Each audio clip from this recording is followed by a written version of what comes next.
Do you fear that day when you will, not be having videos that get hundreds of millions of views in a month? I will make sure that never happens.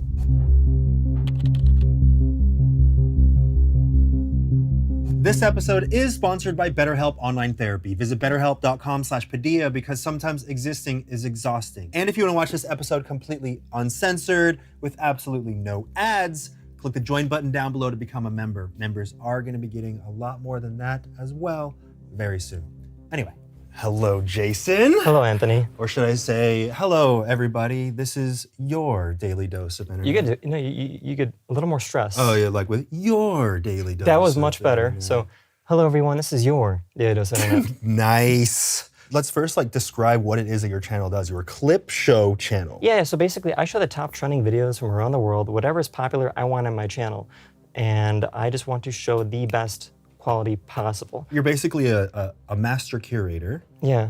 And this kind of thing has existed before. There's America's Funniest Home Videos and stuff like that. So it's out there. It's been done before. Yeah, but I like to think I'm better than them because AFV, I remember growing up watching AFV, I'm like, why is every fifth video someone getting kicked in the balls? I'm like, come on.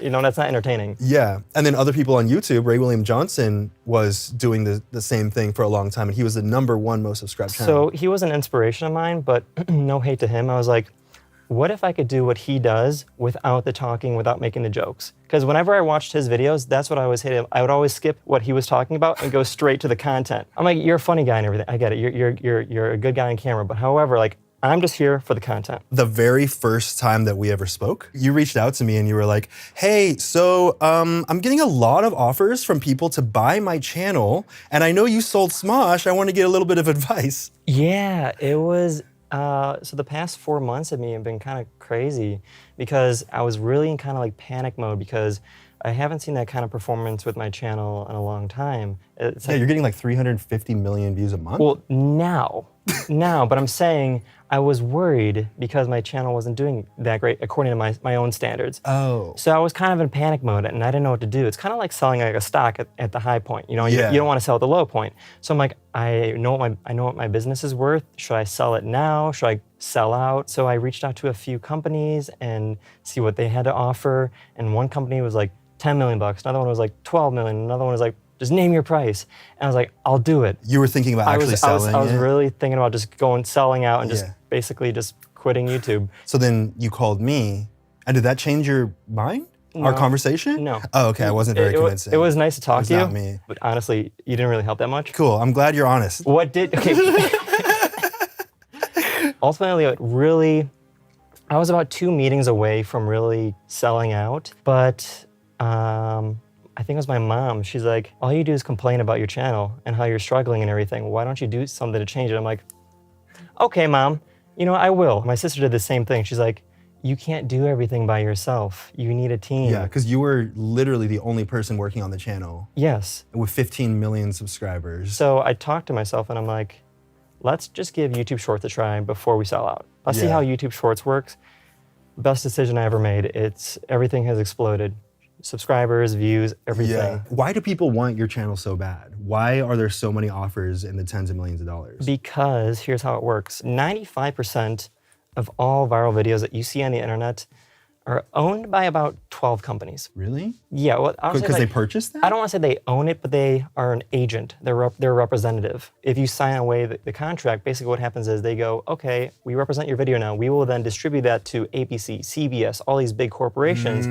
Every time we make a sale, you get a percentage. So these big companies like Viralholic, Juke Media, they all are they preyed upon me. They really want my channel. What amount would it take for you to sell your channel? I told them, I said 20 million. 20 million? I said 20 million. Why 20 million? You're already getting offers for 12. What's the big difference between 12 and 20? Taxes. What, you just want over 10 million in your pocket or what? I want to open up an animal sanctuary. I want to, and a farm and all these fun things. So you were telling me that you also want to open an apple orchard? You want to own an apple orchard? I want to be an apple orchard farmer so badly. Just why? That's such a bizarre, specific It's a dream. It's a Midwest thing. You wouldn't get it. Okay. You wouldn't get it. Do people ever criticize you for just being a curation clips channel? Like you're not a real creator because you just take other people's clips? The way that I see it is I'm like a director, producer sort of thing. The number one thing is he's lazy. All he does is steal videos and take videos off Reddit, and that's it. It is a lot of hard work. It's a lot of negotiating contracts. A lot of people be like, no, you can't share my video unless, we get this dollar amount. It's a lot of negotiating. So I have to be very level-headed with what I do. Are you the negotiator? I am the negotiator. But here's the thing. So I understand where they're coming from. Yeah. It is a job anyone could do if they have the right mindset. Yeah. It's not exactly creative. Yeah. But anyone can do this, but you do have to have that kind of grind mindset. What's your process of finding the clips? Scrolling through TikTok, Instagram. It's just scrolling? It's scrolling, but here's the thing. I'm paying people right now, a few people, like $30 an hour to scroll through TikTok and Instagram. So people are scrolling on TikTok right now for you? Yes, but here's the thing. The reason why it's not a full-time job is because there's just not enough content out there. The first time you open up that app on your phone, it's only solid content for the first 15 minutes. You notice that? TikTok and Instagram will feed you the best videos in that first 15 minutes. After that, it's crap. Is it because there's only 15 minutes worth of high quality content? For your algorithm. So if I get multiple people with multiple algorithms, they will get the best content per algorithm. I feel like talking about algorithms is so interesting because it's something that was introduced to the internet about a decade ago. And it's just getting more and more refined. And now entire platforms, TikTok is entirely built on it being good at predicting what it is that you'll want to see. Yeah, it's pretty good. It's a little spooky. Okay, want to hear my scariest TikTok story? Yes. I still have no answer for this and how it knows. I went for a walk with my mom. I put my phone, my iPad, everything was in the house. I had no devices on me. Yeah. We went for a walk around the block. Around halfway around the block, we're like, a half mile away from the house. Sure. And I found a bee that I've never seen before. I'm like, it was the most strange looking bee I've ever seen in my life. And I go back home, I go in the house. The very first video I open up when I see TikTok is that bee. What? That is the spookiest thing I've ever seen in my life. Do you think it was just a random coincidence? It has to be. There's no other explanation unless TikTok has implanted something in my brain. They might as well have. Yeah. How much do these licensing deals cost? How many videos are you including in one of your videos? When I first kind of started doing licensing deals with these corporations, I was very cheap about it. Like I had to go like $1,000 an episode. Like I don't want to spend more than $1,000 an episode. And now after this whole me panicking about my video quality going down and everything, I'm like, I don't care. Whatever the price, let's get it done. I think $200 per clip is like the standard across the industry. And how long do you own that clip? Or how long can you license that clip? Forever. It can That's be in perpetuity? Yeah, it's a steal. Damn. Don't tell them that. If they hear that, I think they're gonna watch this video and they're gonna know and they're gonna start charging you at least Oh, $300. God. But here's the thing, it's a great deal. Please don't raise the prices. I try to get about 20 clips per video and I try to have about half of those be permission, like I just got for free. Another half be videos I paid for. So you'll end up spending around $3,500 a video. No, anywhere between literally $200 to $3,000. I don't care. I just want to get it done. At this point, I'm willing to spend whatever because I want to get the best quality out there. Because I want to make sure I squash all my competition. Okay, who's your competition? I don't know if I have any. You don't have any competition right now? I don't feel like I do. Yo, there is a hole in the market. Okay, I'm tired of this monopoly. We need some competition here. Don't worry, it's gonna be good for you. It's gonna be stressful, but it's gonna improve the quality of your content because you're gonna have to fight for it. You know who competes with me? It's got to be like TikTok as a whole, YouTube Shorts as a whole. But You're competing with entire platforms? I think that's my only competition because what my videos are, it's basically scrolling through TikTok or whatever, but I'm doing it for you. So I get that comment all the time. People are like, I love your videos because it's like scrolling through TikTok, but I don't have to see the bad videos. That's true. It's just curated down to 4 minutes of the stuff that you decided was the best stuff. It's not like there's a theme to your videos or anything. It is just kind of the only segues in between some of them is you saying, don't worry, he didn't get hurt. I literally have to say that or I'll get demonetized. Really? Yeah. That's why I have to say that. You have to say no one got hurt or else you'll get demonetized? Yeah, but obviously I won't lie. So sometimes people do get hurt. I'm like, I cannot share that. Let's go back to what your job was beforehand. You worked at a bank before you started doing YouTube. Right. So when I graduated from my university in political science, which is kind of useless now, but I did it because I thought my dad was going to get me a job, working for the government because he worked for the government. Right. And you're like, I want to follow in my dad's footsteps. Because that's all I knew. But he was so far up the ladder. He's like, I can't help you. Can't help you, bro. Damn, this nepotism idea did not work. Did not work. And so I had nothing to do. And so my uncle, he's like, I can get you a job at a bank. I'm like, okay, cool. It was very depressing though, because banks are boring and old school and nothing really goes on. But you like money. Okay, it's really depressing though when you're making $40K a year and you're managing money, literally the richest people in the world. I mean, that was like the saddest and most depressing time of my life. And it was, I remember I don't think my parents know this. I don't think anyone knows, my family knows this, but when I was living by myself in my one-bedroom apartment, I was saving about $300 a month. And I was just extremely depressed. And I remember it got to the point where I would literally pray to God every night before bed. I'm like, just kill me in my sleep. Kill me in my sleep because I don't want to wake up the next day to do what I want to do what I'm supposed to do. And which is what you did not want to do. Which is what I did not want to do. And every day I would wake up and I would cry that I woke up, which is just incredibly depressing. And so I did that for about a month, 2 months, 5 months. I don't know, it was a long time. And then it got to the point I was like, okay, praying and hoping that I dying doesn't work. Okay, what can we do instead? Let's just have a game plan change. What can we do instead? What do you know how to do? I know how to make YouTube videos because I started making I had a Call of Duty channel that wasn't doing anything. I'm like, what can I do? So I decided, let's make Daily Dose of Internet. That sounds trendy. That sounds. Did you really come up with a name on the spot? On the spot. I was like, Daily Dose of Internet, I guess? That sounds good. And then about a year down the line, I had a YouTube video called The Voice Actor of SpongeBob Swearing. And that exploded. It got 2 million views. And so I came back to YouTube and I have been riding that wave ever since. Why were you so depressed during that time? Because I had no purpose and I had no confidence. I've never had confidence in my life. So YouTube literally saved my life and it gave me confidence for the first time in my life. I wasn't good at anything. Nothing? Nothing. I wasn't good at anything. I feel like it's not necessarily a coincidence that a lot of people who are very successful with things that they put their mind to had moments in their life where they felt like giving up. Because sometimes you almost need that reminder that you can get through the hard times, that life is a constant roller coaster of up and down. You can't expect it to constantly be going up forever. Yeah, I think a little bit of luck is applied there because I wouldn't be talking to here with you if my SpongeBob video never took off. Which is all kind of boils down to the algorithm and what YouTube wants and what audiences want. Or whatever the algorithm wanted. So I guess the algorithm a year later was like, cool video.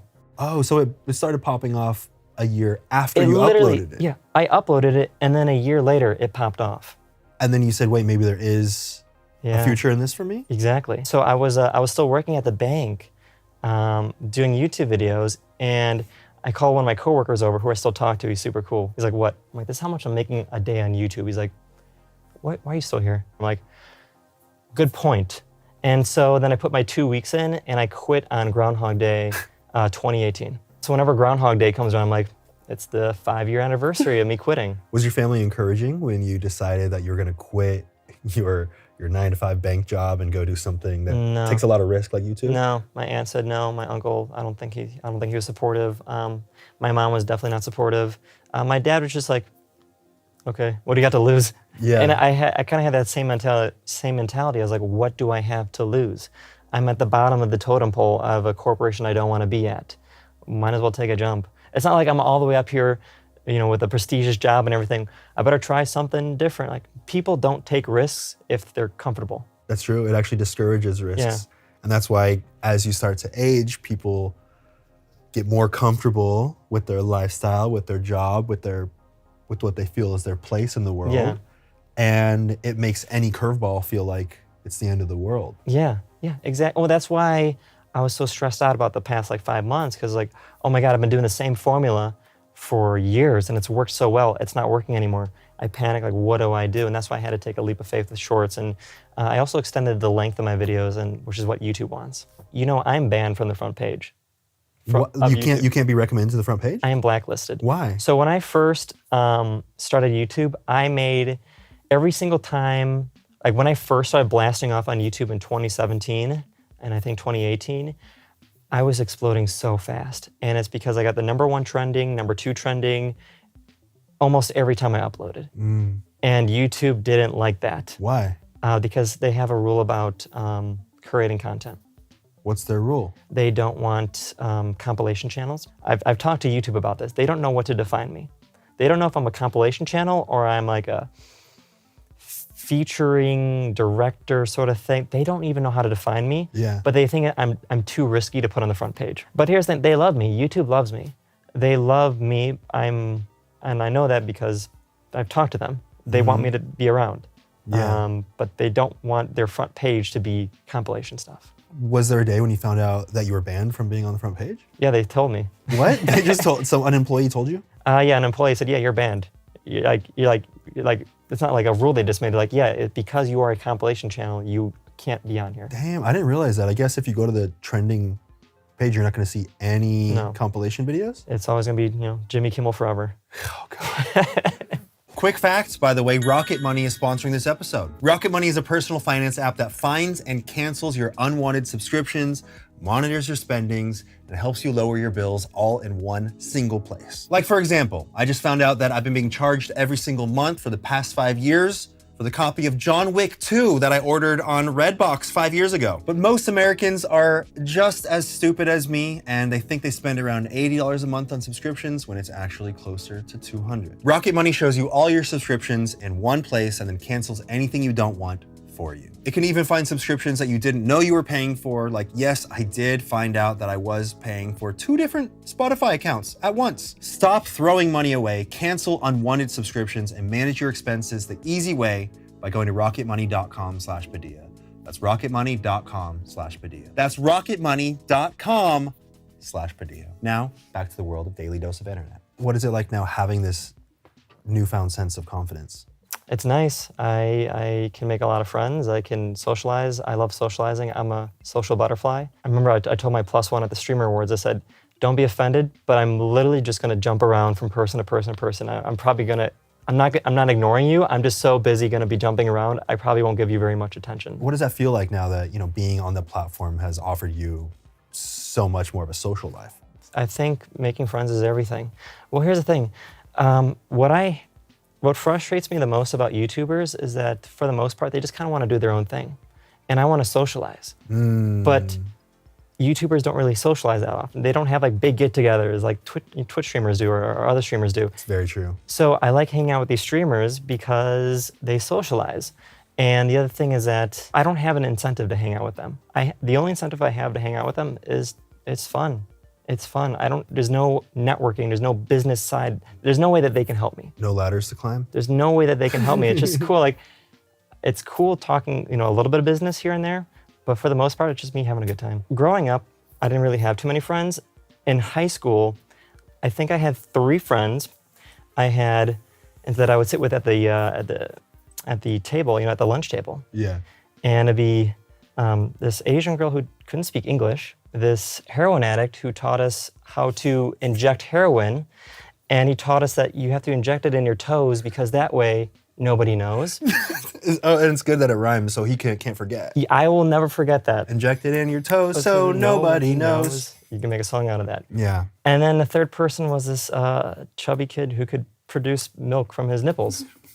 So how would they describe you? Because I was quiet. They would probably say just a quiet guy that didn't say anything. Oh, come on. They definitely said like there was this awkward, lanky guy that probably produced juice from some orifice that... I hope not. Okay. So those are my friends in high school. Okay. So I go from that to this. Mind-blowing. Because it's the first time in my life that people actually wanted to hang out with me. Do you feel like that group only hung out with you because you were just one of the other awkward people? We weren't even really friends. We just hung out with each other because we had no other option. And the girl that couldn't speak English couldn't understand you, which was probably for the better. Right? Probably. What is it like hanging out with all these people that you have seen on the internet before, and you came from a place where you were kind of the shyer outcast, and now here you are part of, the group of people that a lot of people see and they want to hang out with. I still kind of feel like an outsider. Yeah. Because these people are very talented and they're very good creators and everything, and I'm just kind of like a director. And so what I noticed is that a lot of these streamers, they're very good at talking. It's their full-time job. Yeah. Whereas for me, it's not my full-time job. So Yeah. I like to listen more. And I think that's why I enjoy hanging out with them, because they do all the talking and go, hey, cool. Talk about yourself, that's great. And you were just at the Streamer Awards, and you were telling me that there was this huge difference 6 hours before the awards and 6 hours after the awards started. About 3 hours before the awards started, I was in an empty bathtub in my hotel room with my pillow in a fetal position, just on my phone. And I was texting my friends. I was like, this is what I'm doing right now. 3 hours before I was so nervous for the Streamer Awards. Why were you nervous? Because I was like, I don't know what's gonna happen. You weren't even presenting, right? I know, I was just some guy in the crowd. And so, I don't know, I got nervous, and it's a lot of people. And so what's going on through your head? Like, how am I gonna, am I gonna mess up, or? I don't know, like, just don't be stupid, I was just worried. But that's what happens when you go from not socializing at all to like, social paradise. I loved it. I was nervous up until as soon as I got there and I was on the red carpet. Then I was like, I'm in the zone. Don't interrupt me. Let me start socializing. I started picking people off. I was like, Bella Porch, what's up? It's like, Yeah. hey, she probably has no idea who I am. Right. I'm Bella Porch, what's up? Hey, random white guy number 7. Exactly. And so I was just picking people up. Confidence was through the roof. I was moving. I was doing my thing. That's why I love the Streamer Awards. It's so many people that I look up to and enjoy and love, and all in one place. And I won't get that kind of socializing back home. I kind of feel the same way before a big social event. I'm almost devastated. just the fear of talking to so many people, especially. I think there's this added layer because I have been doing this for 17 years now, and there's so many people that have seen me or heard of me or just know of my existence. And being there in front of them, I feel like, in a weird sense, I feel like I have to live up to the expectation of what they hope I am, even though I know that's not the case. In high school, I wouldn't talk really to anyone except for my close group of friends. I would try to just make myself invisible. I did not want to be the center of attention. I did not want a lot of people talking about me, looking at me, thinking about me. So I just kind of sat in the background. And I was always told I was a shy kid. Mm-hmm. So I was like, I'm just shy. I just don't have confidence, really, is what it boiled down to. Right. Because I was just so nervous that I would rather not say anything, because I had that fear that was so loud of what if something goes wrong, just do nothing. Dude, confidence is the most valuable thing in the world. Yeah. Like, I feel like I could work any job in the world now with the confidence I have. Really? It's crazy. Like I'm like, I don't know what I need to do, but I'm gonna put my head down, I'm gonna do it. And I'll try my best. I'm not gonna say I will do it, but I'll try my best. And it's amazing how addicting and intoxicating, if you can get just a dose of confidence, it is the most beautiful thing in the world. What is it that gave you that confidence? Why do you have confidence now when you didn't have it before? Oh, because I'm good at something for the first time in my life. Well, what's to say it's good other than, is it numbers that tell you it's good? What is it that tells you it's good? What tells me it's good is, obviously numbers, being one of the top 1% YouTubers in the world is it just bananas. Not everyone can do that. Mm-hmm. But I think the biggest thing is when people start bragging about you. I gotta go, my son, that's Daily Dose Internet. Do you fear that day when you will, not be having videos that get hundreds of millions of views in a month? I will make sure that never happens. Never? No, don't. You're never gonna have a day where you're not getting hundreds of millions of views in a month. I will make sure that doesn't happen on my terms. It would have to be something detrimental. Like this is the kind of psycho mindset you need, folks. Because so my goals before YouTube Shorts was like, please, just 100 million views. That's what I want per month. That's still so many. Okay, I'm like 100 million views a month. That's just what I want. Now I'm like, if I don't get 300 million views, what am I doing wrong? That's just crazy how the floor keeps going higher. Collab, my network, had literally had someone talk to me like, Jason, you need to calm down. Yeah. Like, calm down. Like, you're extremely successful. I'm like, but the numbers are down. Like, yeah, that happens sometimes. I can tell you from experience that attaching your self-worth or the value of your mind or your content or your success, equating that to numbers is a recipe for disaster. Oh, I know. Oh, I know. Oh, I know. But here's the thing. I've had to turn down multiple potential relationships because I told them, I said, I can't be a good boyfriend right now because what I focus on right now would not make me a good boyfriend. So like business is number one for me. And so What if they propose it like a business proposal? What if they said, hello, sir, or hello to whom this may concern. I would love to be a partner in thine life. give me the contract details. Like Okay. 2 nights on the couch watching Netflix a week. 1 date night per week.